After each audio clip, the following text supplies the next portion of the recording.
When I was 7 months pregnant, I found that Sam had a close female friend by his side. They talked about everything and had great chemistry. Sam would buy 2 bouquets of flowers every day, one for me and one for her. But he never crossed the line, until that woman asked him, "If you met me first, would you marry me?" Sam didn't answer, but spent the night smoking on the balcony. Today, Sam has been restless. He wanted to say something several times, but stopped himself. In the end, I had to ask, "Is something wrong?" Sam sighed and said, "I need to go on a business trip. I'll be back tomorrow." "But you can't be alone." "Forget it. I'll arrange for someone to stay with you." As he spoke, I stared at him the whole time, watching him speak with such sincerity. He met my gaze with openness, not avoiding it. He looked puzzled and asked me, "What's wrong?" I shook my head and said, "Nothing." I told him, "Go ahead. But what about you being alone?" "I'll have my mom come to keep me company." Since I got pregnant, Sam had been taking care of me meticulously, especially as my belly grew. He was always worried about me being at home alone, canceling a lot of social events, just to take care of me. What if something happened and you were alone? I can't help worrying when I'm outside, so I might as well just stay put. Even if he had to go out occasionally, he would at least wait for my mom to come over, urging her 1,000 times to take good care of me. It made my mom both laugh and cry. She's my own daughter, how can I neglect her? But today, he hesitated for only 2 seconds before nodding. "Okay, take care of yourself. I'll be back as soon as I can. Call me if you need anything." He left in a hurry. He only took a set of clothes to change into before leaving hastily. I sat still and didn't move, even smiled and waved at him when he looked back at me. Once the door was closed, I still didn't move, but my stiff back relaxed. Sam was acting strangely. From start to finish, everything felt off, but I didn't say anything extra. Didn't ask any unnecessary questions, because I knew where he was going and who he was going to meet. At first, I didn't know the woman's name. Later, I found out her name was Amy. I first saw her a year ago, before I was pregnant. I was waiting for Sam at a new cafe downstairs from his company. I didn't inform him in advance, planning to call him at noon, but he suddenly walked in. The receptionist, who was usually lazy, straightened up. Sam nodded at her. She smiled and gave a thumbs up. It was an unspoken agreement. I always thought the unspoken agreement between men and women was a scary thing. It could make them feel like they were destined to be together. But at that moment, that strange feeling passed through my mind, and I didn't dwell on it. Later, when Sam saw me, he was surprised. He asked me why I was there. I said, "To have lunch with you." "Why didn't you call me?" "Didn't want to disturb you while working." I asked him, "How come you came down?" He rubbed his forehead and said helplessly, "Work was frustrating. Decided to take a break. Have some coffee. Their freshly baked cookies are good. You should try them." He raised his hand and said, "Amy, another round of cookies." Facing the woman's puzzled look, he introduced with a smile, "My wife." That day, they were both so calm. Sam introduced me calmly. Amy greeted me calmly, even paid for our bill. Sam said the coffee here was authentic. Tried it once and it was good. So they decided to have their company's afternoon tea here. So they became familiar. At that time, I thought they were just a simple cafe owner and regular customer. I didn't know that the delicious cookies, they didn't sell them in their shop. I also didn't know that Amy would message Sam, asking him, "If you met me first, would you marry me?" At 10 o'clock that night, Sam messaged me, saying he had just finished work and arrived at the hotel. He was too tired, so he wouldn't video call me today. Told me to take care of myself, call him if there's a problem. I replied one by one, assuring him that I was fine. I asked the waitress at the cafe, "Where's Amy? Why isn't she here?" The young girl, being friendly to me, said with a smile, "She went out, left right away. It's our boss's birthday today. Probably went on a date with her boyfriend.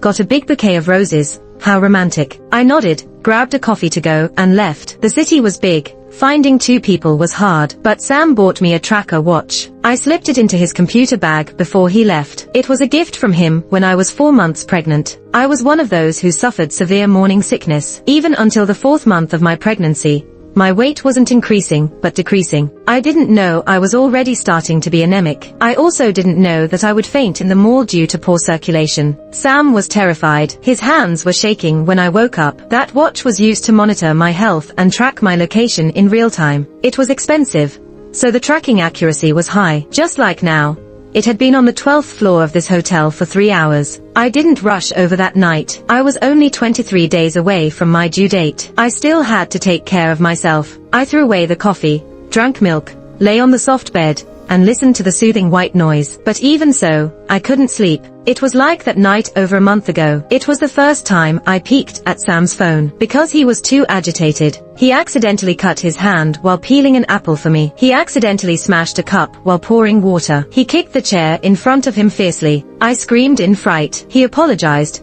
saying he had a tough time at work, that he didn't mean it. But waking up in the middle of the night to find myself alone and feeling cold. Sam spent the whole night smoking on the balcony. I unlocked his phone with a heavy heart. The chat interface wasn't closed. A person with the initials sent a message in the afternoon. If you met me first, would you marry me? Sam didn't reply. Not a single word. But that night, my heart died in his phone. I arrived at the hotel at 6 a.m. with my household book and marriage certificate. I placed everything on the front desk. Sam was my husband, and I wanted to know which room he had booked. If you can't tell me, I'll call the police. I don't have the energy to argue with anyone. Tired, exhausted, both physically and mentally exhausted. The receptionist stared blankly for a long time. Her expression changed from surprise to hesitation, then to pity. Please wait. I'll help you find it right away. She quickly gave me the room number. Then she asked if I needed any help. I smiled and shook my head, gently caressing my swollen belly as I went upstairs. Sam didn't keep me waiting long. I had only been standing outside the door for less than 40 minutes when the door in front of me opened. Sam stood there holding the door handle. Behind him,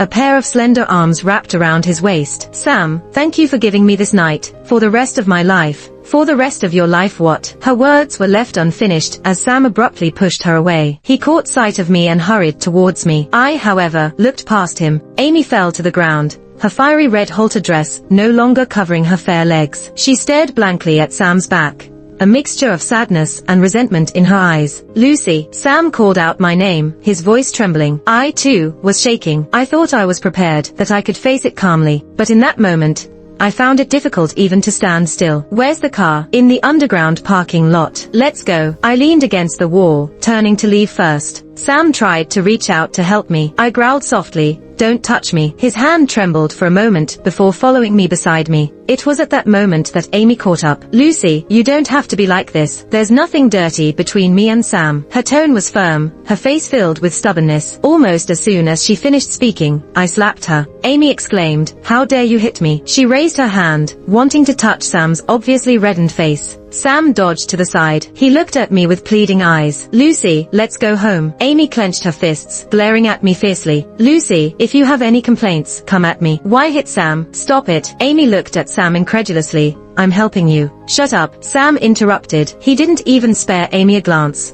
only kept looking at me, and spoke again. Lucy, let's go home. Lucy, I can explain. Yesterday was Amy's birthday. She doesn't have any friends here. She just wanted me to keep her company. I only spent a birthday with her. Nothing else happened between us. I admit I lied to you, and I apologize. I was just afraid of making you angry, of you overthinking things. I was wrong. If it bothers you, I won't see her again. She's just a friend. Lucy, please talk to me. Don't scare me. Since we got back home, Sam had said a lot, explaining, apologizing, blaming himself. I wanted to speak, but it felt like my throat was stuffed with cotton, making it impossible for me to say a word. I didn't know where to start or what to say. In the end, all I could manage was, Sam, let's get a divorce. My words made Sam tremble suddenly. He clenched his fists, closed his eyes deeply. When he opened them again, it seemed like he had suppressed his rage. We really didn't do anything. We just drank and talked. Lucy, please, can we not do this? I know you're angry. It's my fault.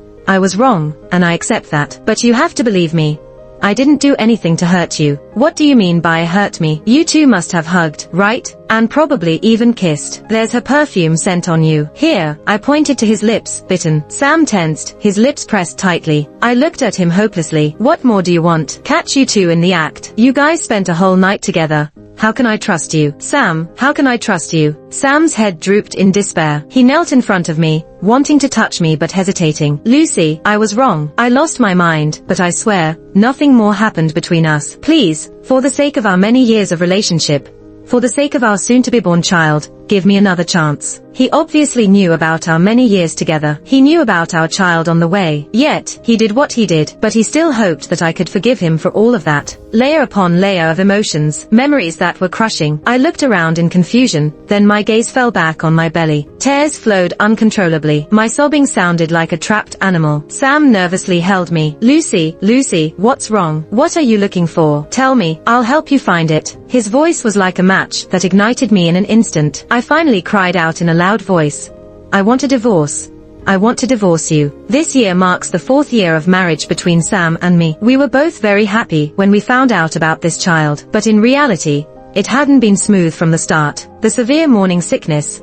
I could hardly eat anything, but not eating was bad for my health. I had to force myself. I cried every day back then. It was so painful to the point where I felt I would rather be dead. We had thought about not having this child, but when it came down to it, we got scared. I stayed in the hospital for a month, trying to keep the baby. In the early stages of pregnancy, I felt like I had been seriously ill. Severe malnutrition, anemia, and then that fainting episode. This little life seemed so fragile, but yet so strong. I was afraid that I would go into preterm labor because of this incident. I was even ready to call an ambulance at any time. I dared not go hysterical, dared not hit, dared not smash. I had to hold back even my tears until I couldn't hold them back anymore. But the chain reaction it caused made me vomit. I held onto the toilet, kneeling on the ground. It was a pain as if all my organs had been displaced. Sam desperately pounded on the door. He begged me to open the door, to come out. He roared, telling me not to joke about myself and the child. I awkwardly held my belly. How I wished to end all of this with dignity. As Sam started hesitating, my dignity was trampled on the ground. My parents were summoned by Sam. I opened the door only after hearing my mother's voice. My usually gentle and smiling father's face turned cold for the first time. Is this how you treat your good girl? They took me away with them. Sam couldn't stop them. Dad asked me, what's your plan? I replied with a hoarse voice,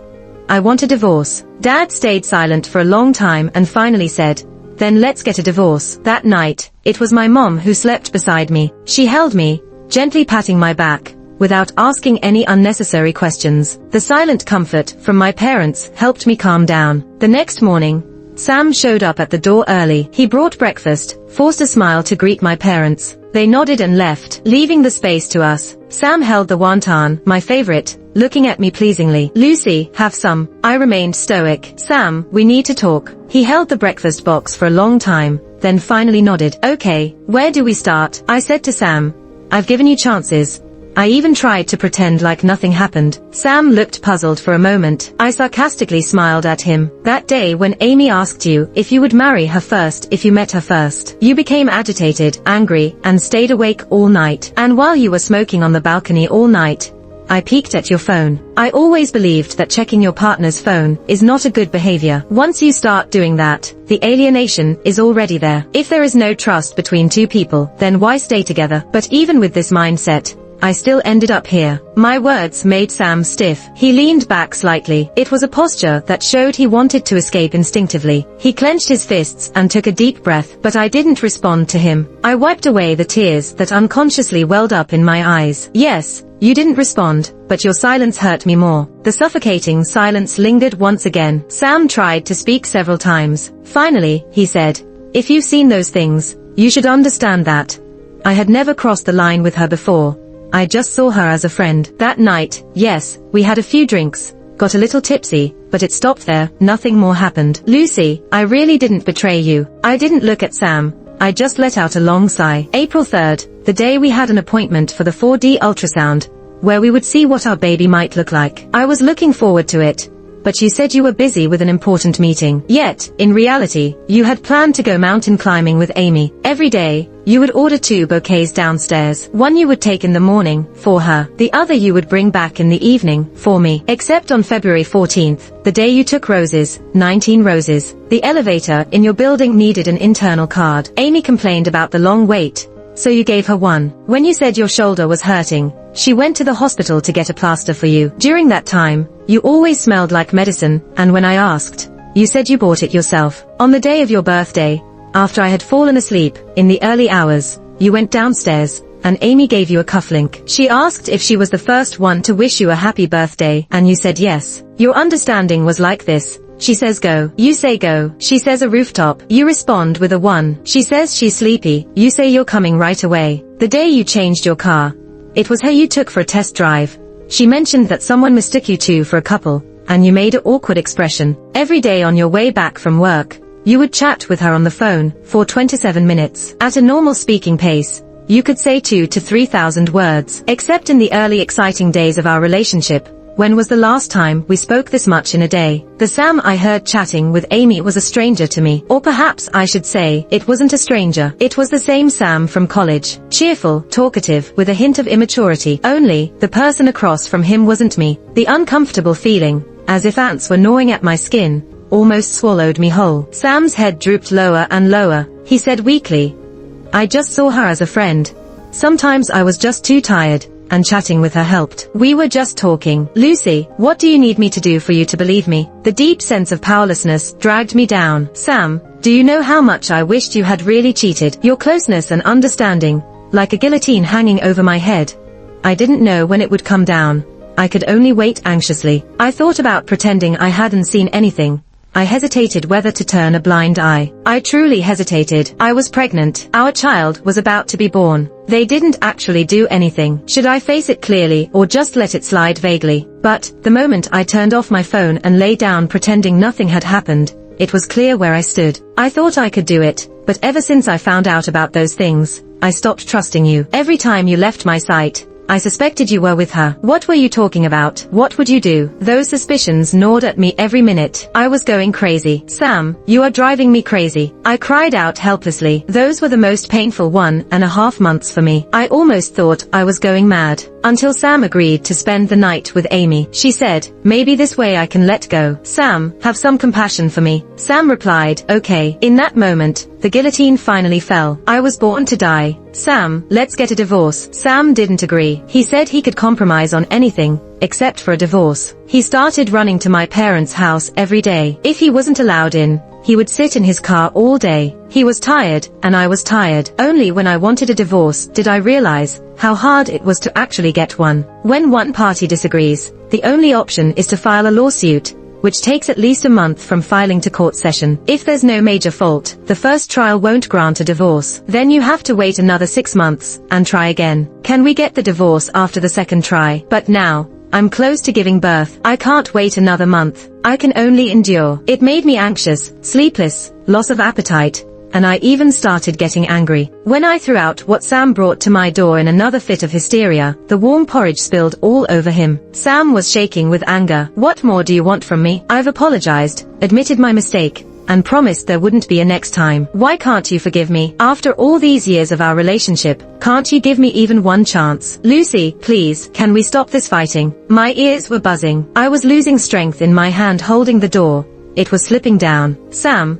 I'm pleading with you, please stop disgusting me. That was the last thing I said to Sam before I collapsed. My mom said I had a major hemorrhage. I went straight to the operating table. It was a close call, but in the end, mother and daughter were safe. Sam's mother rushed back from overseas. She held my hand, looking concerned. You've been through a lot. And you, young man, how could you not call me when something big like this happened? Sam learned his lesson this time. He was crying in the safe passage. Did you see that? I was too tired to even talk. My mom coldly held my hand. If you really care about our Lucy, let Sam divorce. Stop tormenting each other. Sam's mother hesitated for a moment. As parents, it's not our place to interfere. They've had a little disagreement. Sam was wrong, and I've asked him to apologize. But when you live together, there will be times when you bite your tongue, let alone a married couple. Besides, now that a child is born, even for the sake of the child. They seemed to keep talking for a while, but I stopped listening. I fell asleep feeling groggy. I've always respected and been close to Sam's mother. She treated me well,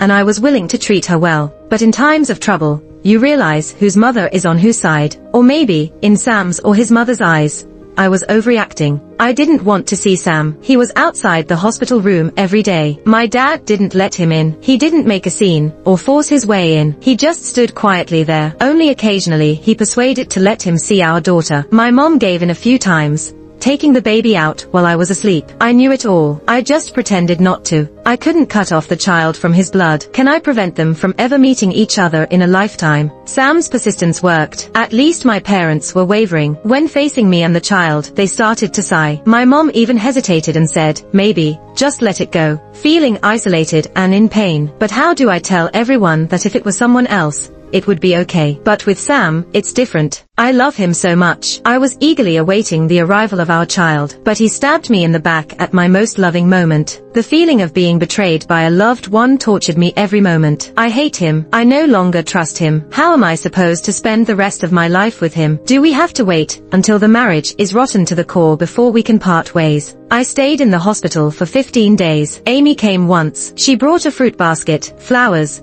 saying she came to see me and the child. At that time, my parents and the baby had gone for an examination. Sam said, you can leave now, don't come back. Amy fell silent for a few seconds, and when she spoke again her voice was trembling a bit. What do you mean? Ignoring my calls and messages. So now, we can't even be friends. Does Lucy still have a misunderstanding? I can go explain to her.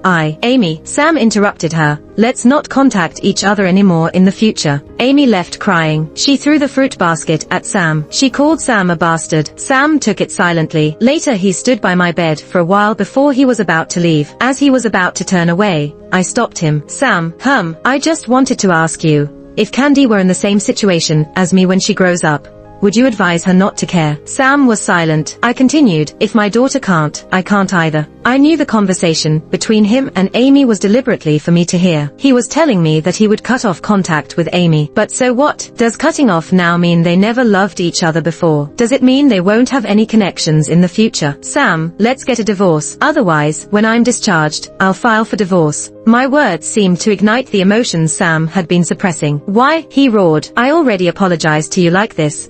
I knelt down for you. I begged you with tears. What more do you want from me? Do I deserve a death sentence just for making a mistake? You won't even give me a chance. Lucy, is your heart made of stone? It was the first time he had been so decisive. He said, let's not meet for now, both calm down, and when you're ready, we'll talk again. At first, I didn't understand Sam's meaning, but from college till now, 4 years dating and 4 years of marriage, I knew him after all. He seemed to be saying, everything in moderation. Too much can be unlovable. That understanding chilled me to the core. It also strengthened my determination to get a divorce. Before the month was over, I saw a lawyer and filed for divorce in court. The lawyer told me that the first time usually wouldn't result in a divorce, especially if Sam didn't cooperate. If you are sure you want a divorce, after the first trial, start living apart. After a year of separation, when you file again, it will usually take about half a year to get divorced. I counted the days, waiting for the court date. When Sam received the court summons, he went crazy. I thought he would come find me, but the news that came first was that his mother collapsed and was hospitalized. What happened? I asked a friend. She shook her head. Not sure.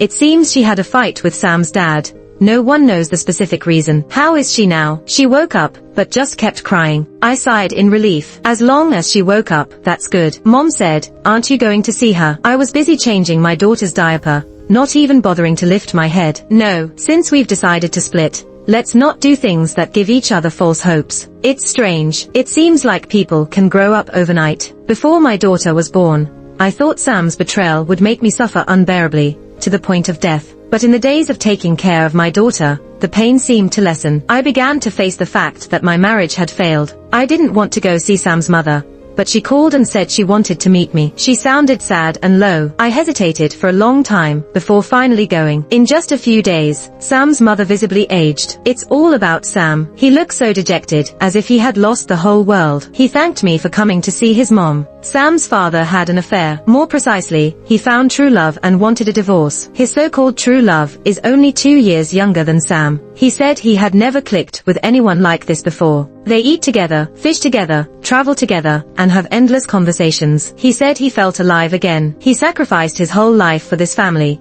So why can't he live for himself now? The more Sam's mother talked, the more agitated she became. She said he claimed to feel only responsibility towards her and the family. He said she and the family had tied him down. Why did he sacrifice for the family, while I didn't? What gives him the right? How can he deny our years of feelings with just a few words? He's just having an affair and tries to make himself look noble. She clutched my hand trembling, asking if I understood her situation.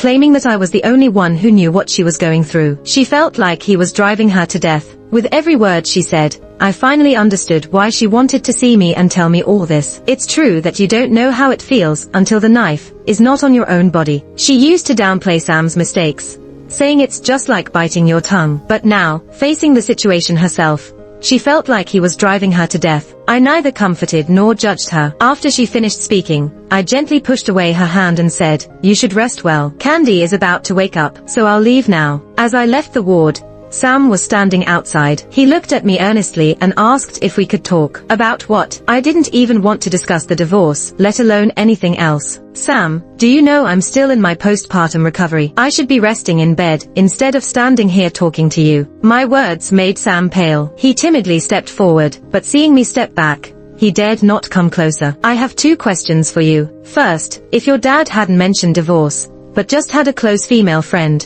would you sympathize with your dad or feel sorry for your mom? Second, your dad having this female friend is not a recent thing.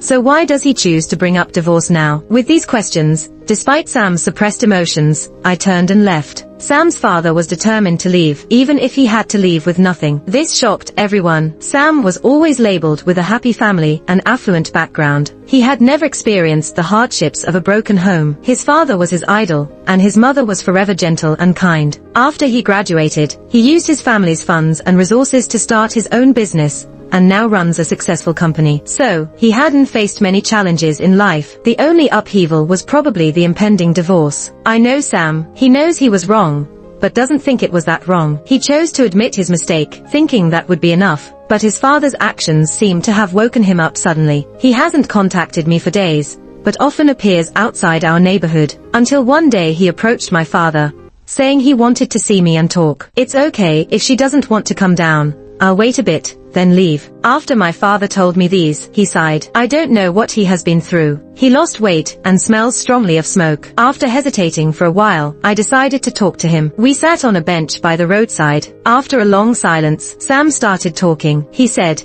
"I've thought a lot about the question you asked me last time." I asked him why he wanted a divorce at this time. He said it was because of mine and my mom's attitude. We being nonchalant about the situation made him think it was acceptable for a man to have a female friend. He felt that I'd understand his feelings for another woman, because apparently I have done the same. So, he thought if he asked for a divorce, we'd accept it well. Sam's hands kept trembling as he talked. His voice was shaking too. Why did he do those things? He and my mom were in love. The day before he asked for a divorce, he even hugged my mom before leaving the house. Sam buried his face in his hands and cried, because of his father's betrayal of marriage and family. His tears didn't evoke any sympathy in me, but rather discomfort. "Lucy, do you really hate me?" I clenched my hand on the bench so hard that the thorns pierced my fingertips, hurting. I recalled those unpleasant experiences. In the beginning, I was sad to find you had a female friend, but relieved when you didn't respond to her advances. However, the fact that you didn't cut ties and continued hurt me. You said you were just friends, nothing more.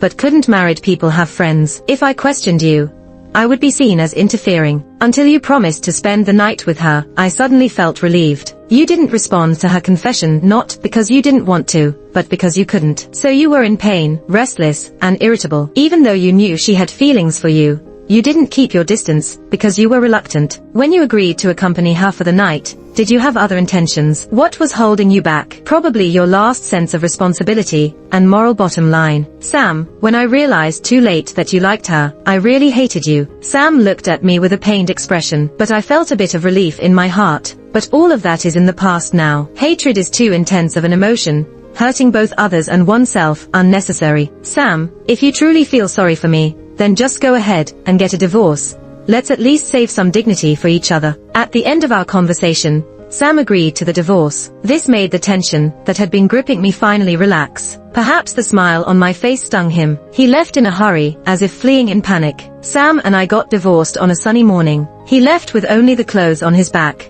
giving me all the fixed assets. He only kept the company. Everything he has is Candy's now. I accepted what he gave. As for his words, I just smiled and didn't respond. A lifetime is too long. No promises, no trust. Maybe that's just self-protection for adults. As for his feelings for Candy, I won't deliberately hinder or encourage them. Candy is growing up day by day. My mom loves her and enjoys pampering her every day. I'm just happy and relaxed, ending my vacation directly and returning to work. Sam often comes to see Candy. Every time, I find an excuse to avoid him. Gradually, he understood and tried to come when I wasn't around. His parents are still causing a commotion. I heard that his father had already settled elsewhere. His mother nags and scolds every day, but it can't change his father's determination to leave. So, she started blaming Sam, saying he led the way and influenced his father. I don't need to witness it, as countless people have told me. Later, Sam's visits became less and less frequent, because his mother caused too much trouble. Both his father's business and his company were affected to varying degrees. Even my mom couldn't help but sigh. It's a good thing you got out of that mess early, otherwise, our Candy would also be affected. Later, I ran into Amy once. She had a new relationship. She apologized to me, talking about her past foolish mistakes, saying she's moved on now. She looked so relieved, as if she wanted to reconcile and move on. I found it absurd. Did you really want to apologize to me? It was just selfishly seeking psychological comfort. Amy, I'm not obligated to satisfy you, because you really did damage to my marriage and family. The guilt is something you should bear. All I need to do is heal and let go. I have a job, a child, and a family who loves me. A failed marriage will only make me sad for a while, but it won't make me sad for a lifetime, as long as I got out in time. Sam's epilogue. When Sam first met Amy, her cafe had just opened recently. She begged Sam to let her use the internal elevator to deliver meals on time. It was a small gesture, and Sam agreed. Later, he asked himself if he would do the same for someone else, because Amy was pretty enough to stun him with just one glance. The second time they met,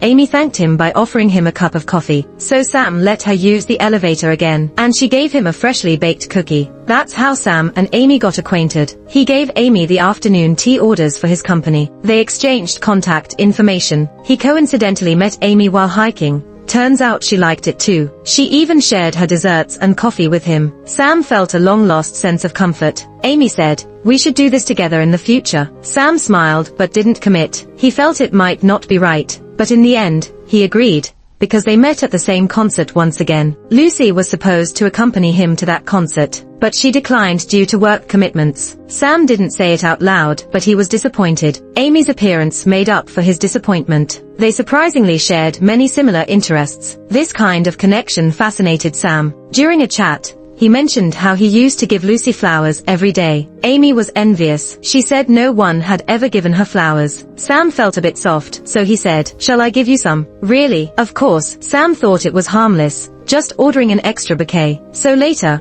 on Valentine's Day, when Amy said she really wanted to have a beautiful love affair, and hoped someone would give her a bouquet of roses, Sam immediately agreed. "Do you need to be in a love affair to receive roses? I'll give you some." Sam didn't delve deeper. At that moment, he just didn't want Amy to start a new relationship. Does Sam like Amy? He probably does. But whether this liking is linked to love, Sam never thought about it. He knew Amy's liking was related to love. How could he not know it? Men are sensitive in such matters, but he didn't want Amy to say it out loud. He couldn't give Amy what she wanted, and he didn't want to either. He had his wife whom he loved dearly, and their child was about to be born. Amy could only be a friend to him, but in the end, Amy still told him. This made Sam extremely anxious to the point where he didn't want to see Lucy. It was as if Lucy's presence was an obstacle. Sam didn't reply to Amy. Amy acted as if she hadn't asked that question. They continued their previous interactions. As long as it wasn't brought to light, they could hold the moral high ground. But there are no secrets in this world. That night was reckless. They hugged, they kissed,